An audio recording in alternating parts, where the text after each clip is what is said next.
नमस्कार। अगर आप सद्गुरुदेव डॉक्टर नारायण दत्त श्रीमाली जी के शिष्य हैं या फिर उनकी दी हुई शिक्षाओं से और ज्ञान प्राप्त करना चाहते हैं तो हमारी चैनल को जरूर सब्सक्राइब कीजिए और नए वीडियोस की जानकारी के लिए बेल आइकन दबाएं। जीवन की यूटिलिटी मेरी नजर में उन सन्यासियों की कोई मूल्य महत्ता नहीं है। ये कामना की है कि मैं केवल परमात्मा बनकर के जीवित नहीं रहना चाहता, और दूसरा पुरुषार्थ अगर अर्थवान है तो मैं केवल आर्थिक दृष्टि से महत्वपूर्ण व्यक्ति बनकर के भी जीवित नहीं रहना चाहता। यदि एक ही पक्ष मेरा प्रबल है, यदि मैं केवल धनवान ही हूं, बाकी सारे स्थितियों में मैं पूरा हूं, कमजोर हूं, तब भी मेरा जीवन अपने आप में नगण्य है।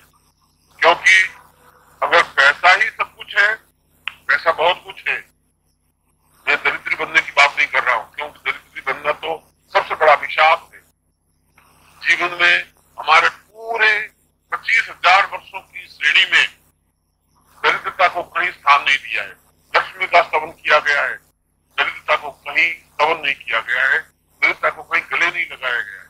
ये तो रूस की देन है, जहाँ पूंजीवाद नाश हो, पूंजीवाद हाय हाय हो, हम बस अकेले रहेंगे, कुछ साथ में नहीं है, साम्यवादी विचारधारा है।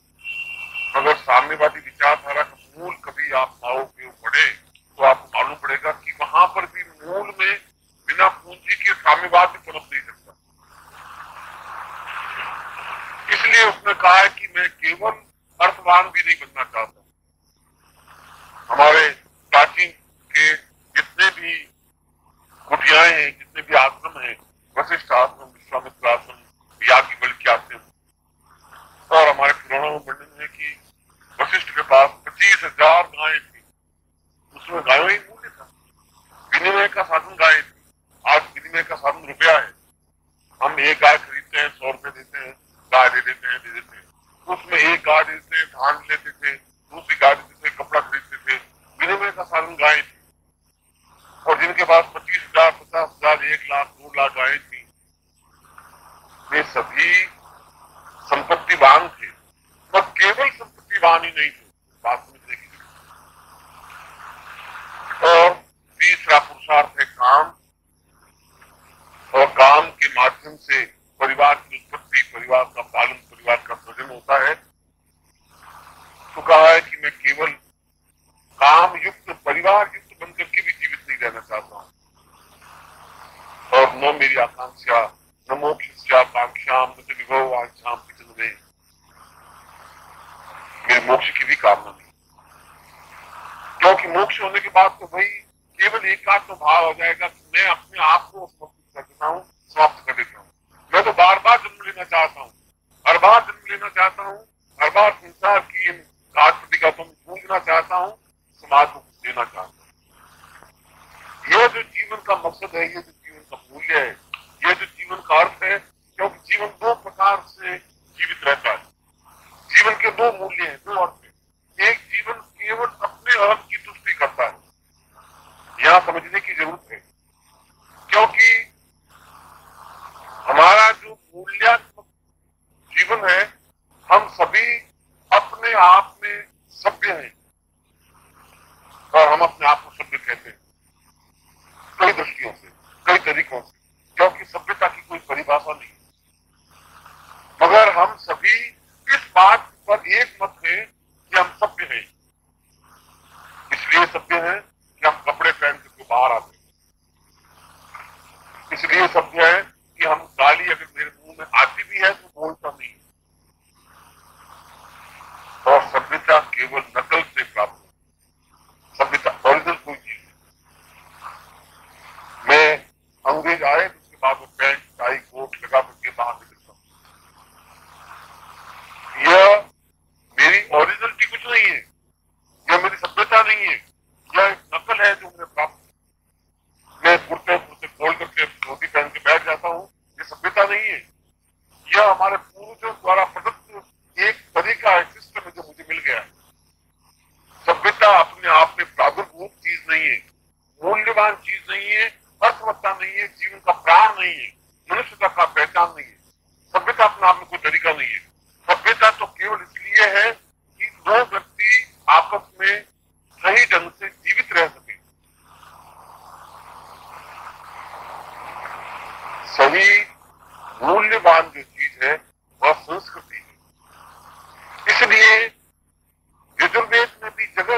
कहा गया है कि तुम संस्कृतिवान बनो, तुम्हें संस्कृतिज्ञ बनो, तुम्हें संस्कृति आए। और यहाँ पर मूल डिफरेंस पैदा हो जाता है। सभ्यता बाहर से थोपी गई चीज है, जबकि संस्कृति अंदर से निकली हुई आत्मा है, प्राण है, चेतना। संस्कृति बाहर से नहीं आती। संस्कृति के मूल तत्व है प्रेम, दया, ममता, करुणा, स्नेह, अपनत्व, अटैचमेंट, दूसरों की सेवा करना, दूसरों का हित चिंतन करना। इसलिए यजुर्वेद में भी जगह जगह कहा गया है कि तुम संस्कृतिवान बनो, तुम्हें संस्कृतिज्ञ बनो, तुम्हें संस्कृति आए। और यहाँ पर मूल डिफरेंस पैदा हो जाता है। सभ्यता बाहर से थोपी गई चीज है, जबकि संस्कृति अंदर से निकली हुई आत्मा है, प्राण है, चेतना। संस्कृति बाहर से नहीं आती। संस्कृति के मूल तत्व है प्रेम, दया, ममता, करुणा, स्नेह, अपनत्व, अटैचमेंट, दूसरों की सेवा करना, दूसरों का हित चिंतन करना। ये सारे तत्व सांस्कृतिक तत्व हैं। इन तत्वों को कहीं खरीदने की जरूरत नहीं, सीखने की जरूरत नहीं। माँ को सिखाता नहीं है कि बच्चे का पालन पोषण करना चाहिए, माँ को कोई सिखाता नहीं। माँ को ये नहीं सिखाता कि वो भीगे में सोया हुआ है तो सूखे में सुला दे। इस माँ को समझाने की जरूरत नहीं, क्योंकि उसके अंदर स्वतः ममत्व है। और यह ममत्व, यह अटैचमेंट अपने आप में अंदर से पैदा होता है।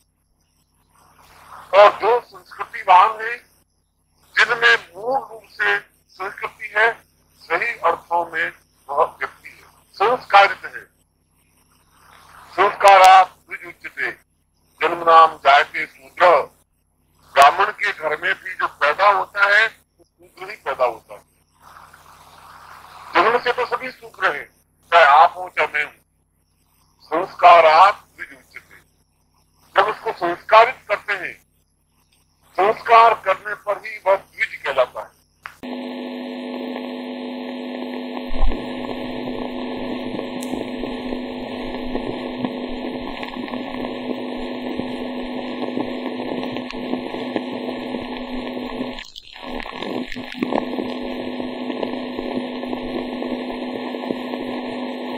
तो ब्राह्मण कहला सकता है, तो मन कहला सकता है, गोभी कहला सकता है, किताब कहला सकता है, दूसरी कहला सकता है।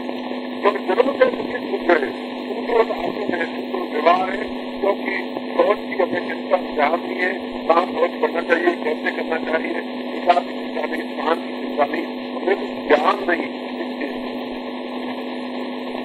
संस्कार सभ्यता भी कहा गया है, संस्कार का संस्कृति के साथ है। संस्कार होने पर द्विज उच्चते, और द्विज का मतलब है कि जब दूसरी बात इसका जन्म होता है, पहली बात माँ के कहते हर एक का जन्म होता ही है। यह कोई बहुत बड़ी घटना नहीं है, यह कोई बहुत बड़ी छलांग नहीं है। जीवन में पैदा हो जाना बहुत बड़ी घटना नहीं है, बहुत बड़ी बात नहीं है। सैकड़ों लोग पैदा होते हैं, मर जाते हैं, वो संस्कारित ही नहीं होते। और जब संस्कार नहीं हो सकता तब जीवन कहला भी नहीं सकता। यदि कहला सकता तो फिर हमारे शास्त्रों को कहने की जरूरत नहीं होती कि जन्म नाम जाए संस्कार आदमी थे। दूसरी बात, जन्म लेना जरूरी है, ऐसा हमारे शास्त्र, हमारे पुराण, हमारे वेद कहते हैं। और यह संस्कार दो तरीकों से होता है। एक आत्मचिंतन से, और दूसरा गुरु द्वारा दीक्षित होने पर, संस्कार होने पर। और संस्कार कौन करता है? जो मार्गदर्शन करता है। और मार्गदर्शन कौन कर सकता है? जो आपसे ज्यादा वजनदार, जो आपसे ज्यादा भारी है। गुरु, लघु और गुरु, लघु मन छोटा हल्का, गुरु मन भारी। जो ज्ञान में आपसे ज्यादा मूल्यवान है, जो आपसे ज्यादा भारी है, आयु से कोई फर्क नहीं पड़ता। जब सुखदेव केवल 12 साल की अवस्था के थे और नवी शादी में 4 ऋषियों की सभा हुई, और सभा में 4 ऋषि, तो 2000 वर्ष के, कोई 1000 वर्ष के, कोई 500 वर्षों की आयु प्राप्त। उनके सुखदेव के पिता 125 वर्ष की आयु को प्राप्त और जो सभापति बनने का प्रस्ताव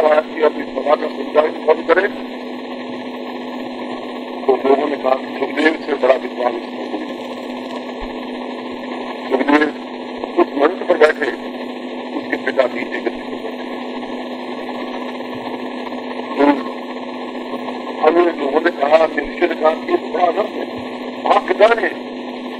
आप तो स्वयं बड़े हैं, हृदय से तो बड़े ही है, आपको बैठना चाहिए। उन्होंने कहा कि आयु प्राप्त ज्ञान जन्म से कोई वृद्ध नहीं होता, आयु से वृद्धता नहीं कहलाती, ज्ञान से जो वृद्ध है उसी को वृद्ध कहते हैं। सम्मान उसका होता है जो ज्ञान से वृद्ध होते हैं।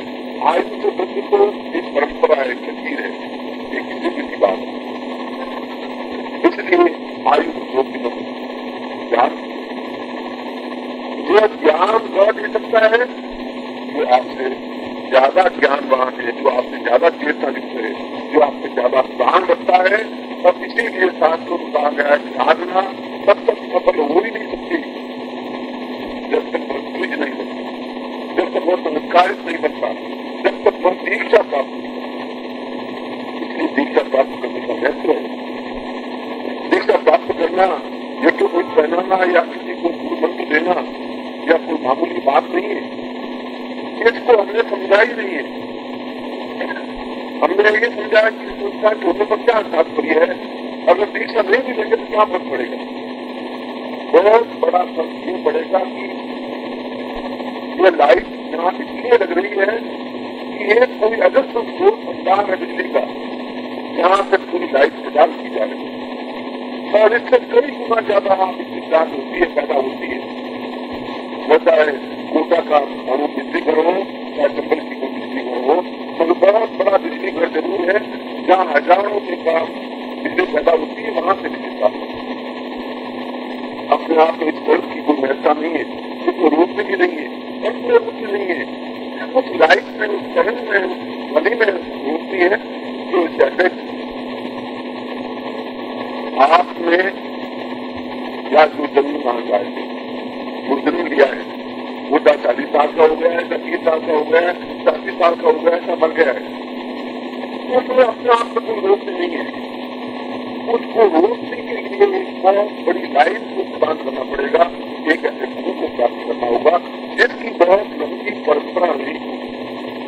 इसलिए किसी भी साधना में सफलता प्राप्ति के लिए सर्वप्रथम आवश्यकता है कि गुरु से दीक्षा प्राप्त करे, गुरु से दीक्षा प्राप्त करे, ऐसे गुरु से दीक्षा प्राप्त करे जो आपसे ज्यादा गुरु पर हो, जो आपसे ज्यादा ज्ञानवान हो, वह गुरु हो जिसके प्रति आपकी श्रद्धा हो, ऐसा गुरु हो जिसके प्रति आपको सीखने की भावना लेकर के उनके चरणों में बैठने की क्षमता रखे। और जब तक दीक्षा प्राप्त नहीं हो सकती तब तक दान चार साधना कर सकती। जब मैत्री ने याज्ञवल्क्य की पत्नी उन्होंने कहा कि पतिदेव ने जीवन के चतुर्थ अवस्था में आ गई, मैंने जीवन का बचपन देखा है, बचपन देखा है, यौवनावस्था देखी है, प्रौढ़ावस्था देखी है और अपने वृद्धावस्था की ओर अग्रसर मैं ब्रह्म का ज्ञान प्राप्त करना चाहता हूँ। यदि आप मुझे कुछ दे सकते हो तो आप मुझे ब्रह्म क्या है, विविधत्व क्या है, पूर्णत्व क्या है, किस प्रकार से हम अपने जीवन को ब्रह्म में लीन कर सकते हैं, उस ज्ञान को प्राप्त कर सकते हैं। और आप मुझे जरूर देंगे, इसलिए देंगे कि मैंने जिंदगी के 200 वर्षों तक आपकी सेवा की, आपको खाना खिलाया है, पंखा चलाया है, आपने दान दुबारी नहीं, आपकी पत्नी कह रही हूँ और आप जीवन के सब कुछ साथ रही है, इससे ज्यादा प्रेम क्या हो सकता है। किसी भी स्थिति में तुम जन्नत को प्राप्त करने के अधिकारी नहीं, इसलिए अधिकारी नहीं हो तो मेरी पत्नी है। जिस दिन तुम शिष्य बन करके मेरे पास आ जाओगी, जिस दिन मैं तुम्हारा पूरा हो सकूंगा, उस दिन मैं तुम्हें दे सकूंगा, तुम प्राप्त करो। इस समय तुम मोहांत में हो, तुम्हें अधिकार तुम चाहिए, मैं सकती हो कि मैं पत्नी हूँ, इसलिए मैं कुछ प्राप्त करने का अधिकारी हूँ।